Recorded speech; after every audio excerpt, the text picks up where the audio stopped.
శివోహం భక్తి ఛానల్కి స్వాగతం అండి. అందరికీ నమస్కారం. మాఘపురాణం 19వ అధ్యాయం. ఓ కార్తవీర్యార్జున, శివపూజ గురించి శివ మహత్యమును గురించి వివరించదను వినుము. మున్ను శ్రీరామచంద్రుడు రావణుని చంపుటకు సముద్రంపై వారధి కట్టిన చోట శివలింగమును ప్రతిష్ఠించి శివుని ధ్యానించి వారధిని దాటి రావణుని చంపెను.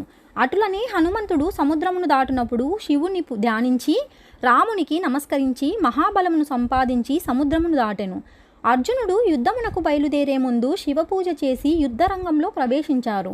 మరెందరో మహానుభావులు శివుని ధ్యానించి తమకు జయమును చేకూర్చుకొనిరి. స్త్రీలు తమ మనోవాంఛను ఈడేర్చుకొనిరి. కనుక పూజలందు శివపూజ పవిత్రమైనది. అటులనే నదులలో గంగానది పరమ పవిత్రమైనది. ఎటులనగా గంగాజలం విష్ణుపాదముల నుండి పుట్టినదియు శివుని శిరస్సు నుండి ప్రవహించునట్టియు అయినందుననే సర్వపాపరహితమైనది. గంగాజలంలో స్నానము చేసినచో మహాపాపములు సైతము హరించిపోవును. కావున గంగాజలమునకు అంత ప్రాముఖ్యత ఉన్నది.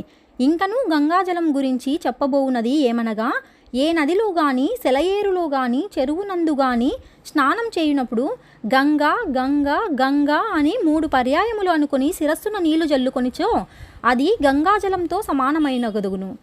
గంగాజలం విష్ణుమూర్తి ప్రతిరూపం గనుక గంగాజలంతో సాటియగు జలము ఈ ప్రపంచమునందు ఎచ్చటనూ లేదు అని గంగాజలమును గురించి కార్తవీర్యార్జునకు దత్తాత్రేయుల వారు వివరించెను.